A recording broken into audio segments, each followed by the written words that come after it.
Hello students, welcome to Physics Wallah. आप सभी का स्वागत है आपके अपने रैपिड रिवीजन सीरीज में। मैं हूं आपकी एसएसटी एजुकेटर विभूति बंसल मैम और मैं आपके साथ लेकर आई हूं एक और इकोनॉमिक्स का चैप्टर जिसका नाम है सेक्टर्स ऑफ इंडियन इकोनॉमी। तो चलिए शुरू करते हैं। हम यहाँ पर कह रहे हैं कि पहले एक्टिविटी के बेस पर, नेचर ऑफ एक्टिविटी के बेस पे हम सेक्टर्स को 3 हिस्सों में बांट देते हैं।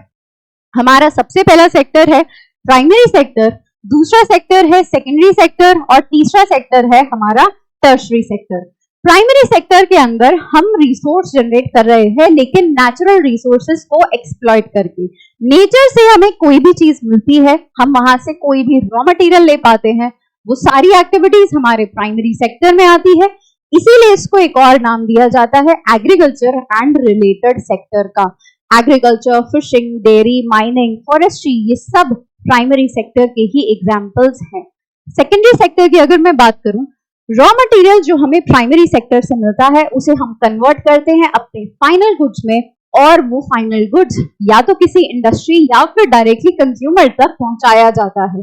इसका एक और नाम होता है मैन्युफैक्चरिंग सेक्टर, या हम इसको इंडस्ट्रियल सेक्टर भी बुला सकते हैं। तीसरे सेक्टर की बात करें तो हमारे पास है टर्शरी सेक्टर। टर्शरी सेक्टर सिर्फ और सिर्फ सर्विसेज जनरेट करता है, ये कोई भी गुड्स जनरेट नहीं करता। कोई भी सर्विस के तुम नाम ले लो, be it banking, be it communication, transportation, teacher, doctor, lawyer, ये सारी की सारी सर्विसेज आपके टर्शरी सेक्टर के लोग ही प्रोवाइड करते हैं। ये तीनों सेक्टर हमारे लिए बहुत इंपॉर्टेंट है और हम यहाँ पर अब देखेंगे कि इन तीनों सेक्टर्स में होने वाले गुड्स और सर्विसेज की प्रोडक्शन को हम कैलकुलेट किस तरह से करते हैं। इकोनॉमिस्ट का मानना यह है कि नंबर्स को कैलकुलेट ना करके इनके वैल्यू को कैलकुलेट करा जाए। राइट, प्राइमरी सेक्टर में जितने भी गुड्स जनरेट हो रहे हैं उन सब की वैल्यू को ऐड करके प्राइमरी सेक्टर का टोटल प्रोडक्शन आप ले सकते हो। सिमिलरली आप सेकेंडरी सेक्टर और टर्शरी सेक्टर में भी फाइनल वैल्यू को, रुपीज को ऐड करके टोटल प्रोडक्शन निकाल सकते हो। अब बात ये आती है कि वैल्यू अगर ऐड करें तो कौन से गुड की ऐड करें। तो यहाँ पर 2 तरह के गुड्स होते हैं, इंटरमीडिएट गुड्स और फाइनल गुड्स। इंटरमीडिएट गुड्स वो होते हैं जो कि प्रोडक्शन प्रोसेस में पूरी तरीके से कंज्यूम हो जाते हैं, यूटिलाइज हो जाते हैं और उसके बाद ये अपना रूप बदलकर फाइनल गुड्स में बन जाते हैं। इनको हम कभी भी कैलकुलेशन में ऐड नहीं करते हैं, हम सिर्फ और सिर्फ फाइनल गुड्स को ही ऐड करते हैं। फाइनल गुड्स वो होते हैं जो डायरेक्टली कंज्यूमर को सेल करे जाते हैं। For example, it can be my watch, it can B this max hub जो यहाँ पर लगा है, ये कंज्यूमर गुड है, ये फाइनल गुड है। राइट, इसके एग्जाम्पल तुम एक और ले सकते हो, जैसे अगर कोई बिस्किट बनाने वाली कंपनी है तो उसके इंटरमीडिएट गुड्स होते हैं। You have sugar, you have oil, you have wheat flour, it can be refined flour, ये सब उसके क्या हो गए, all these are intermediate goods. और बिस्किट जब बनकर तैयार हो गया वो हो गया आपका फाइनल गुड। तो हम हमेशा बिस्किट के पैकेट का जो अमाउंट है वो फाइनल गुड में लेकर कैलकुलेट करते हैं प्रोडक्शन को। जब हमारे पास सारे सेक्टर्स की प्रोडक्शन आ गई तो अब हम यहाँ पर क्या देखते हैं, हम देखते हैं कि जीडीपी कैसे कैलकुलेट करा जाए। जीडीपी कैलकुलेट करने के लिए हम तीनों सेक्टर्स के टोटल प्रोडक्शन को ऐड कर देंगे, total production of primary sector plus total production of secondary and plus total production of tertiary. तो हमें मिलता है हमारा जीडीपी और इससे हमें पता चलता है कि हमारी इकोनॉमी में कितनी डेवलपमेंट हो रही है। अब हम बात कर रहे हैं historical change in sectors. Historical change का मतलब ये है कि इतिहास में इतने टाइम से जो बदलाव सेक्टर्स में आता गया, उनकी इंपॉर्टेंस में आता गया, वो हम यहाँ पर ध्यान से देखने वाले हैं। देखो, सारी सोसाइटीज की अगर मैं बात करूं, जब से दुनिया में हमारी ह्यूमन सोसाइटीज आई है, इनिशियली सारी सोसाइटीज ही प्राइमरी सेक्टर पर डिपेंड करती थी, पर धीरे धीरे हमने टेक्नोलॉजी को बदलते देखा, मशीनरी को आते देखा, इंडस्ट्रीज को आते हुए देखा है और इसी वजह से अब हमें मिलती है सेकेंडरी सेक्टर की ग्रोथ। लोगों ने प्राइमरी सेक्टर को छोड़कर सेकेंडरी सेक्टर में जॉब करना शुरू किया, फिर सेकेंडरी सेक्टर की ग्रोथ हुई, लेकिन धीरे धीरे टर्शरी सर्विसेज और बढ़ने लगी तो लोगों ने सेकेंडरी सेक्टर को छोड़ के टर्शरी सेक्टर में शिफ्ट करना शुरू करा और अब ज्यादातर डेवलप्ड कंट्रीज में मेजॉरिटी जीडीपी का कंट्रीब्यूशन आता ही टर्शरी सेक्टर पे है। ज्यादातर डेवलप्ड कंट्रीज में आप टर्शरी सेक्टर को मैक्सिमम कंट्रीब्यूशन करते हुए देख सकते हो। टर्शियरी सेक्टर अगर इतना कंट्रीब्यूट कर रहा है, यहां पर अगर तुम ध्यान दो, so this is your tertiary sector और ये उसका मैसिव कंट्रीब्यूशन है हमारे जीडीपी में। तो ऐसा क्यों है? ऐसा इसीलिए है बेटा, बिकॉज टर्शियरी सेक्टर जो है वो इन 4 चीजों की वजह से इतना इंपॉर्टेंट सेक्टर बन गया है, राइजिंग इंपॉर्टेंस है यहाँ पर देखने के लिए।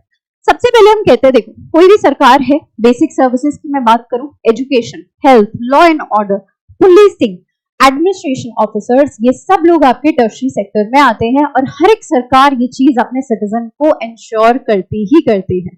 जब हमारा प्राइमरी सेक्टर और सेकेंडरी सेक्टर ग्रो करता है तो उसके साथ साथ हमारा टर्शियरी सेक्टर भी ग्रो करता है। ये तीनों ही सेक्टर एक दूसरे के ऊपर इंटरडिपेंडेंट है। तीसरी चीज हम बोलते हैं कि जैसे जैसे लोगों की इनकम बढ़ती जा रही है, अर्बन एरियाज में लोग ज्यादा से ज्यादा इनकम जनरेट कर रहे हैं, तो वो लोग ज्यादा से ज्यादा चीजों की डिमांड करते हैं, उन्हें ज्यादा सर्विसेज चाहिए, उन्हें मॉल्स चाहिए, उन्हें थिएटर्स चाहिए, रेस्टोरेंट चाहिए, कैफेज चाहिए, बहुत सी चीजें हमें चाहिए और ये सारी चीज टर्शियरी सेक्टर के ग्रोथ में और कंट्रीब्यूट करती है। लास्टली हम बात करते हैं कुछ ऐसी नई सर्विसेज की, जैसे IT sector, computers, internet, AI, जो आज से 30 साल पहले एग्जिस्ट नहीं करता था। ये तीनों, ये सारी सर्विसेज जो हैं, they are very very important today and they are contributing massively in our economic growth। GDP में बहुत ज्यादा कंट्रीब्यूट करती है। देखो अगर इस ग्राफ के हिसाब से समझो तो टर्शियरी सेक्टर जो है वो सबसे ज्यादा जीडीपी में कंट्रीब्यूट कर रहा है और सबसे ज्यादा ग्रोथ हो रही है। पर क्या सारा का सारा टर्शियरी सेक्टर एक बराबर बढ़ पा रहा है? क्या सबकी बराबरी से ग्रोथ हो पा रही है? ऐसा नहीं है। जो लोग बहुत ज्यादा एजुकेटेड है, स्किल्ड है, पढ़े लिखे हैं और अच्छी इनकम कमा पा रहे हैं, उन लोगों की ग्रोथ तो बहुत अच्छी हो रही है। लेकिन उसी के कंपैरिजन में जितने भी हमारे पास basic service providers, rickshaw pullers, cart pullers, हमारे शॉपकीपर्स जिनकी छोटी दुकानें होती है, उन लोगों की उतनी ग्रोथ नहीं हो पा रही। ये लोग अपने लिए बेसिक सर्वाइवल की चीजें भी अरेंज नहीं कर पाते हैं। इसी के साथ साथ अब हम ये देखते हैं कि अगर टर्शियरी सेक्टर का इतना बड़ा कंट्रीब्यूशन है जीडीपी में, तो क्या एम्प्लॉयमेंट में भी टर्शियरी सेक्टर सबसे आगे है? क्या सबसे ज्यादा एम्प्लॉयमेंट टर्शियरी सेक्टर में है? जी नहीं, ये गलत है। यहां पर प्राइमरी सेक्टर में आप देख सकते हो कि प्राइमरी सेक्टर में सबसे ज्यादा एम्प्लॉयमेंट लोगों को दी जाती है, जबकि प्राइमरी सेक्टर का कंट्रीब्यूशन जीडीपी में बहुत कम है। तो ऐसा क्यों हो रहा है कि लोग अभी भी प्राइमरी सेक्टर में काम कर रहे हैं? देखो 2-3 चीजें इसके ना, 2-3 रीजन हो सकते हैं कि उन लोगों के पास जाने के लिए कोई और जगह नहीं है, they do not have enough skills in education. But सबसे बड़ी प्रॉब्लम जो एग्रीकल्चर सेक्टर में आती है वो है डिस्गाइज्ड अनएम्प्लॉयमेंट। डिस्गाइज्ड अनएम्प्लॉयमेंट का मतलब हिडन अनएम्प्लॉयमेंट होता है। एक प्लॉट ऑफ लैंड पे तुम्हें बहुत सारे लोग काम करते हुए दिखेंगे, ये सारे लोग काम जरूर कर रहे हैं पर कोई भी अपने मैक्सिमम पोटेंशियल पर काम नहीं कर पा रहा। अपने मैक्सिमम पोटेंशियल पे जब वो काम नहीं करते हैं, वो लोग अपने पोटेंशियल के हिसाब से इनकम जनरेट नहीं कर पा रहे हैं, सब लोगों का लेबर एफर्ट जो है वो डिवाइड हो रहा है। अगर मैं इस प्लॉट ऑफ लैंड पे से कुछ लोगों को हटा दूं और उन्हें कहीं और जॉब दिला दूं, तो मेरे एग्रीकल्चर लैंड की प्रोडक्टिविटी फॉल नहीं होती है। ये एग्जाम्पल आपको किताब में लक्ष्मी के एग्जाम्पल से गिवन है। Lakshmi is a small farmer और उसकी फैमिली के 8 लोग उसी के छोटे से लैंड पर काम कर रहे हैं। उस एग्जाम्पल को बहुत ध्यान से पढ़िएगा। डिस्गाइज एम्प्लॉयमेंट की बहुत बड़ी प्रॉब्लम है। अगर मैं यहाँ से कुछ लोगों को हटाकर फैक्ट्री, किसी इंडस्ट्री में जॉब दे दूं, तो वो लोग अपने मैक्सिमम पोटेंशियल पे काम कर पाएंगे और अपने लिए बहुत अच्छी इनकम भी जनरेट कर पाएंगे। अगर ये अनएम्प्लॉयमेंट की दिक्कत हमारी सोसाइटी में इतनी ज्यादा है, तो हमारी सरकार इसके लिए क्या करती है? व्हाट आर द प्लान्स जो हमारी गवर्नमेंट इस चीज के लिए कर रही है? देखिए, हम किस तरह से और एग्रीकल्चर में जॉब्स क्रिएट कर सकते हैं। उनको अच्छी इरिगेशन फैसिलिटी प्रोवाइड कर जितनी ज्यादा इरिगेशन फैसिलिटी होगी उतना एग्रीकल्चर प्रॉस्पेरस होता है। हम उन्हें चीप लोन की फैसिलिटी दे सकते हैं ताकि वो लोग अपने लिए फर्टिलाइजर, सीड्स, अपने बिजनेसेस भी शुरू कर सकते हैं, अपने लिए कोई मशीनरी परचेज कर सकते हैं जो उन्हें एम्प्लॉयमेंट दिलाएगा। साथ ही साथ हम बात कर रहे हैं ट्रांसपोर्टेशन फैसिलिटी। जितना भी एग्रीकल्चर प्रोड्यूस जनरेट हो रहा है, सामान जितना भी हमारे पास है, उसे गांव से शहरों तक पहुंचाना, शहरों से बड़े शहरों तक पहुंचाना, इसमें ट्रांसपोर्टेशन में लोगों को नौकरी दी जा सकती है। इसके साथ साथ कोल्ड स्टोरेज गोडाउन हाउसेस में भी नौकरी दी जा सकती है। इसके साथ में हम बात करते हैं स्मॉल स्केल मैन्युफैक्चरिंग यूनिट। बहुत सारी जगहों पर हम छोटी छोटी मिल्स लगा सकते हैं, जैसे आटे की मिल हो गई, दाल मिल हो गई, हनी कलेक्शन सेंटर। ये हम जंगलों के आसपास ट्राइबल सोसाइटी को एम्पावर करने के लिए लगा सकते हैं। ये हमारे कुछ लॉन्ग टर्म प्लान्स हैं। लेकिन शॉर्ट टर्म प्लान में अगर हम बात करें तो सरकार ने मनरेगा की स्कीम चलाई थी। मनरेगा की स्कीम है Mahatma Gandhi national rural employment guarantee act 2005। As per this act हमें बताया जाता है कि सरकार जो है वो 100 दिन का एम्प्लॉयमेंट आपको गारंटी करती है, 100 दिन का एम्प्लॉयमेंट देगी। अगर एम्प्लॉयमेंट देने में गवर्नमेंट सक्षम नहीं है तो वो आपको 100 दिन का रोजगार अलाउंस देती है, एम्प्लॉयमेंट अलाउंस पैसे आपके अकाउंट में भेजेगी। इस स्कीम का फायदा बहुत सारे लोगों ने उठाया भी है। चलिए अब हम इसके आगे अगर बात करें तो हम यहाँ पर इसके साथ साथ देखो एक और एरिया है, हम हेल्थ सेक्टर, एजुकेशन और टूरिज्म, ये 3 इंपॉर्टेंट सेक्टर्स हैं एज पर नीति आयोग। इसमें भी हम लोगों को जॉब्स दिला सकते हैं। इसके आगे अगर हम बढ़ते हैं तो हम यहाँ पर देख पा रहे हैं वी हैव अनदर सेक्टर। यहाँ पर देखो अब हमने क्या करा, हमने एक्टिविटी के हिसाब से 3 सेक्टर बांटे, प्राइमरी, सेकेंडरी एंड टर्शरी। अब हम कह रहे हैं working conditions of terms of employment, right. Employment के क्या टर्म्स हैं उसके हिसाब से 2 सेक्टर बढ़ते हैं, एक होता है ऑर्गेनाइज सेक्टर और दूसरा होता है अनऑर्गेनाइज्ड सेक्टर। सबसे पहला ऑर्गेनाइज सेक्टर है, और ऑर्गेनाइज सेक्टर में हम कहते हैं ऐसा सेक्टर जो गवर्नमेंट के सुपरविजन में आता है। गवर्नमेंट के जितने भी कानून है एम्प्लॉयमेंट प्रोटेक्शन के वो सब यहाँ पर लगाए जाते हैं। यहाँ पर हर एक चीज नियम कायदे कानून से होती है, लोगों के पास उनकी जॉब सिक्योरिटी है, उनको छुट्टियां दी जाती हैं, उनको maternity leaves, sick leaves, proper working environment, सब कुछ एम्प्लॉय के हिसाब से किया जाता है, right. So this sector is a good sector to work in. इसी के कंपैरिजन में अनऑर्गेनाइज सेक्टर की अगर मैं बात करूं तो अनऑर्गेनाइज सेक्टर वो सेक्टर है जो गवर्नमेंट की निगरानी में नहीं आता है, और यहाँ पर ज्यादातर यूनिट्स जो है वो स्कैटर्ड है, गवर्नमेंट सुपरविजन से बाहर है। यहाँ पर कोई भी एम्प्लॉयमेंट प्रोटेक्शन एक्ट नियम कानून लागू नहीं होते, जिसकी वजह से लोगों के पास ना तो जॉब सिक्योरिटी है, ना वो छुट्टियां ले सकते हैं, उन्हें कभी भी जॉब से निकाला जा सकता है, उन्हें वेजेस टाइम से नहीं मिलती, उन्हें उनकी सैलरी टाइम से नहीं दी जाती है। So this sector has many negative points. ये एक खराब सेक्टर है किसी भी इंसान के लिए काम करने के लिए। अनफॉर्चुनेटली इंडिया में आज भी बहुत से लोग ऐसे हैं जो कि अनऑर्गेनाइज सेक्टर में काम कर रहे हैं, मजबूरी के तहत किसी भी वजह से they are forced to do work in unorganised sector. ऐसे लोगों को हम किस तरीके से प्रोटेक्ट कर सकते हैं, किस तरीके से बचा सकते हैं ताकि उनका एक्सप्लॉयटेशन और ना हो। गवर्नमेंट अपनी तरफ से ये कर सकती है कि कुछ बेसिक डिटेल्स उनके घंटे फिक्स करना, उनके लिए वेजेस फिक्स करना, उनके लिए कुछ नियम कानून लेकर आना। अगर वहां पर किसी वर्कर का एक्सप्लॉयटेशन है तो वो अपने हक के लिए लड़ सके, ऐसी चीजों में सरकार उनकी मदद कर सकती है। फार्मर्स को हम मदद दे सकते हैं उनका रॉ मटेरियल प्रोवाइड करके, उनको सस्ते दामों पर सीड, फर्टिलाइजर, क्रेडिट, स्टोरेज, ये सारी चीज हम उनको प्रोवाइड करें। सेफ और हेल्दी वर्किंग एनवायरनमेंट हर जगह होना चाहिए, इररिस्पेक्टिव कि वो ऑर्गेनाइज्ड सेक्टर में आता है या फिर अनऑर्गेनाइज्ड सेक्टर में आता है, does not matter. Small scale industries को रॉ मटेरियल टाइम से पहुंचाया जाए और उनको फेयर प्राइस दिया जाए उनकी चीजों का। साथ ही साथ वो कहते हैं कि एनजीओज बहुत सारे ऐसे हैं जो कि ह्यूमन राइट के लिए काम करते हैं। हम लोगों में ये अवेयरनेस क्रिएट कर सकते हैं कि उनके लेबर राइट्स क्या क्या है। अगर उनके साथ उनकी कास्ट का डिस्क्रिमिनेशन हो रहा है तो उस चीज के खिलाफ वो आवाज उठा सकते हैं और हमारा कानून उनका साथ देगा उस चीज में, right. So they can train, you can train people, you can educate them, you can make them more skilled ताकि वो और बेहतर तरह से नौकरी कर सकें। तो ये सारी चीज हम कर सकते हैं अगर हम अपने यहाँ पर अनऑर्गेनाइज सेक्टर में काम करने वाले लेबर्स को बचाना चाहते हैं, उनको प्रोटेक्ट करना चाहते हैं। तो चलिए अब इसी के साथ हम और दो सेक्टर्स की बात करते हैं, पर ये सेक्टर्स डिवाइड होते हैं on the basis of ownership, right. सबसे पहले हमने जो सेक्टर पढ़े वो हमने नेचर ऑफ एक्टिविटी पे पढ़े, tertiary, secondary, primary, primary, secondary, tertiary, और उसके बाद हमने देखे टर्म्स ऑफ एम्प्लॉयमेंट पे, ऑर्गेनाइज सेक्टर और अनऑर्गेनाइज सेक्टर। अब हम बात कर रहे हैं ओनरशिप पे कि भाई एसेट जो है, कंपनी जो है, वो किसके कंट्रोल में आ रही है, क्या वो पब्लिक सेक्टर की है या फिर वो प्राइवेट सेक्टर की है।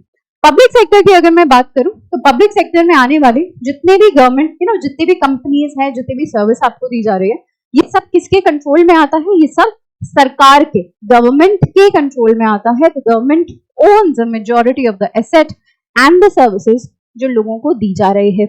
गवर्नमेंट कोई भी काम करेगी तो उसका मेन मोटिव होता है सोशल वेलफेयर, पब्लिक वेलफेयर, लोगों की भलाई के लिए, लोगों को फायदा पहुंचे, ऐसे काम पब्लिक सेक्टर अपनी तरफ से करता है।